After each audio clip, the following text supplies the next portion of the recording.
A period of Disney animation history that is formative for a lot of people, particularly people around my age, is the Disney Renaissance. It was a time when Disney animation saw a resurgence of excitement with plenty of imaginative films, although some people place the era in different points in time. I consider the Disney Renaissance to begin with The Great Mouse Detective, as its success made the new bosses at Disney confident in releasing more animated films. And then its end came with Fantasia 2000, which was first released on a three-night engagement at Carnegie Hall in December 1999. Normally, for these lists, I would share my thoughts on each film. However, I decided to try something different and talk about my personal connection to these movies and why they enthralled me at a young age and continue to impress me today. After all, for so many people, their love of certain Disney movies does often come from how they first saw them. So let's begin this top 10 with Oliver and Company.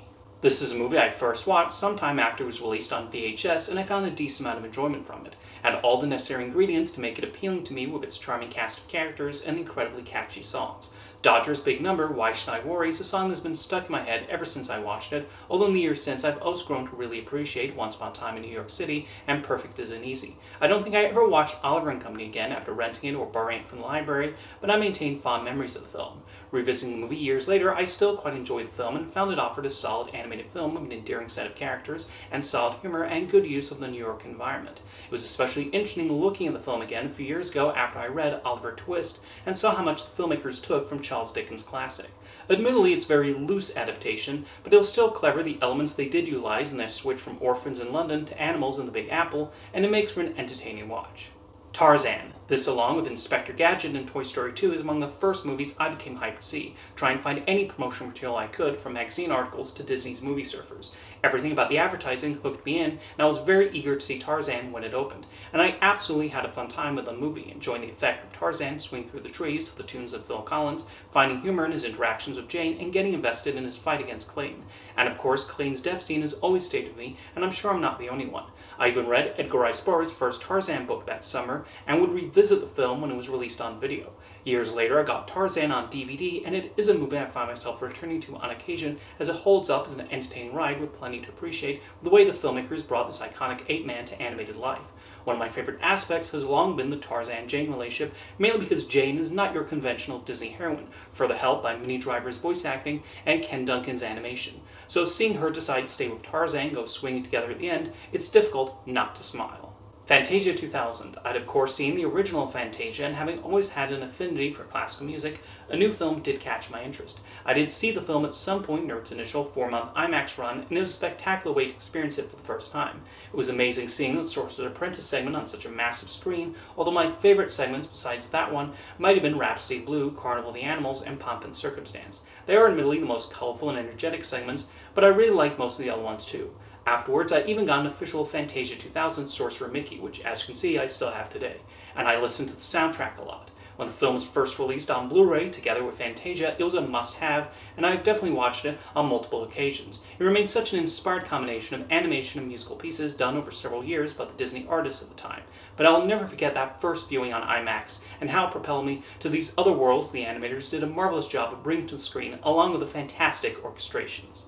The Rescuers Down Under. While this served as a sequel to The Rescuers, I actually watched Down Under well before I ever saw the first film. I liked the movie on my first viewing around the year 2000 or so, but it was not until I revisited the movie about 9 or so years later that I truly appreciated its impressive accomplishments. Part of it is probably the heavy Spielberg influence, as directors Henda Boltoy and Mike Gabriel injected the film with the right dosage of adventure and put together some incredible set pieces. The flying sequences, set to an incredible score by Bruce Brown, have long stood out to me, and as the first animated feature to be inked and painted digitally using the CAP system, you see them taking full advantage of that from the opening sequence onwards. So I liked the film the first time for being a fun adventure in the outback with charming mouse characters at its center. I admired it even more now when seeing all the work the animators put into the film, along with just telling a rip-roaring great story full of excitement. There are also the film's sweet moments, not to mention George C. Scott's memorable turn as the villain, all coming together to make a strong continuation. The Great Mouse Detective. I first took an interest in seeing this movie when Disney re-released the VHS in 1999, although of course seen promos on Disney videos well before then. I did get that video cassette, which even made a point of putting Basil Baker Street on the front, probably a Disney employee still annoyed that the title was changed. After watching it, I became an instant fan and would watch that video quite a lot. It remains a fun mystery, albeit a mystery where they straight up tell us who is responsible for the evil doing. Although Vincent Price plays Ratigan so delightfully, I certainly won't complain about that. And I've been extremely fond of Henry Mancini's score since that initial viewing. Watching The Great Mouse Detective again many years later, it still brought plenty of the same joys along with new ones. It's such a clever take on the classic Sherlock Holmes story, albeit with mice as the leads, and there's such a great interplay between Basil and Dawson. And of course, as one of the major centerpieces of the movie with the Big Ben sequence. It's no shock I kept putting the video into the machine every so often because it definitely ticked off a lot of the boxes for me. The Hunchback of Notre Dame. This was a movie I do remember having an interest in seeing around the time it was coming out, and I even remembered this was the production being promoted when I went to the animation building of the Disney MGM Studios theme park in Florida. But for whatever reason, I never saw Hunchback theatrically. Instead, I saw it after it was released on video. And you have to remember, it's not like today, where a film comes to disc or streaming in a few months, maybe even less. The film was released in theaters in June 1996, but the video was not released until March 1997. So around then was when I first saw it. I probably liked it, but did not really think about it much after that, and it did not stick with me. However, when I rewatched the movie many years later, it was basically like watching it anew. From the scale, to the songs, to the maturity with which it tackled its subject matter, I admired a lot about the Hunchback of Notre Dame and how it told the story. Okay, I thought the gargoyles were a bit of a mixed bag, but subsequent viewings have even made me appreciate them a bit more. I feel when I was a child, the weight of the thematic elements did not quite dawn on me, although I obviously recognized Frollo was evil. Watching it again as an adult definitely allowed for a deep understanding of what the film was doing, and it truly is quite production, and maybe Disney's most daring film of the Renaissance era. The Lion King. Now we come to a movie I was truly obsessed with ever since I first watched it on original release. I absolutely fell in love with every aspect of The Lion King. There are of course the characters, with Timon and Pumbaa as my favorites. Elton John and Tim Rice's songs were ones I would pretty much memorize through the many times I listened to the cassette in the car. I had a Lion King lunchbox, toys and CD-ROMs, would regularly watch the Timon and Pumbaa animated series, and went to see the stage musical when the national tour arrived. It is definitely the VHS I watched the most, as children are prone to when they latch onto a movie they love. The Lion King was a film that delivered everything I wanted in a piece of entertainment. Of course, there was a period where I did not watch it as much until I did and remembered why it struck a chord with its breathtaking story, incredible visuals, and exciting sequences. And becoming more familiar with the story of Hamlet added another level of appreciation for what Roger Allers, Ron Minkoff, and the Disney artist accomplished. When it was re-released in 3D, I went to see that partly out of curiosity of how a hand-drawn animated film could be converted to 3D, but also to experience The Lion King on the big screen again. And while I found the 3D kind of dodgy, it was nonetheless a wondrous experience. And I do still enjoy watching it on Blu-ray again, although obviously not with the same frequency from when I was a child. Nonetheless, the film still stands as an amazing achievement of not just animation, but filmmaking in general.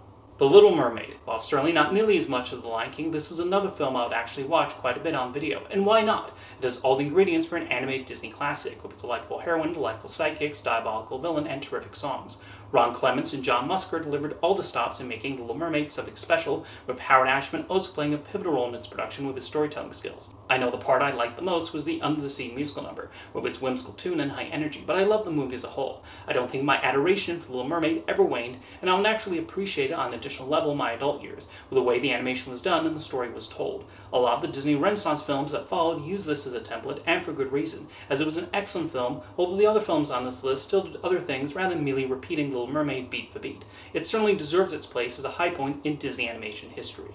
Aladdin. This was another movie I watched a lot on video as a child. Yes, there were the main heroes, Aladdin and Jasmine, the dastardly villain Jafar, and the amazing soundtrack. But it was mainly the genie and Robin Williams' wonderful performance that probably got me coming back. He's this wacky and cartoony ball of energy, with Williams turning into all sorts of wild characters. While I certainly did not understand the references to people like Ed Sullivan and William F. Buckley Jr., that did not stop me from smiling at the funny voices he did. Although it says a lot about the film that even before Aladdin rubs the lamp and the genie makes its grand entrance, the first act is still a lot of fun and creates the necessary investment in Aladdin's journey. For while as a teenager, I did not watch the movie or a lot of the Disney animated films outside of the occasional new release. However, one day on a whim, I decided to rewatch Aladdin, and it completely reignited my love of animation, especially watching the bonus features and seeing the animators talk about their work. That's what led me down the path of learning who these specific animators were that brought so many fantastic characters to life. So thank you for doing that, Aladdin. It's one reason the film holds such a special place in my heart, in addition to of course being a hilarious and touching movie. And my number one favorite Disney animation Renaissance movie is Beauty and the Beast. This is often held up as a pinnacle of Disney animation, and deservingly so, as it did an excellent job of doing this take on the famous French fairy tale and filling it with a fun assortment of enchanted objects, a sweet romance that develops in an interesting way, a villain who is easy to dislike despite the townspeople worshipping him, and those unforgettable songs by Alan Menken and Howard Ashman. The scenes where the Beast would throw his tantrums did mainly provide a jolt watching the movie at a young age, but that did not lessen my enjoyment. Interesting enough, the version I watched as a child was the work-in-progress version with the storyboards and unfinished animation, which was certainly a unique way of being introduced to Beauty and the Beast. While I've also watched the completed theatrical cut many times, the work-in-progress cut is still a worthwhile watch. When the movie was re-released in IMAX with the new Human Again sequence, I did go to see that, and it was a terrific way of viewing it. I'm actually surprised, with the current popularity of IMAX re-releases, we have not seen Disney do this with some of their classics and bring back Beauty and the Beast for these large format engagements. In any case, the film does so many things right in telling its story and presenting the musical numbers. Those songs are classics for a reason, and the film more than earns its emotional ending. What more can I say about Beauty and the Beast that others haven't? Like many, it's a movie I grew up enjoying a lot and then continue to have my appreciation grow in the years since first sitting down to watch it on video. Now let me know in the comments what your favorite Disney Animation Renaissance movies are, and I'll see you next time.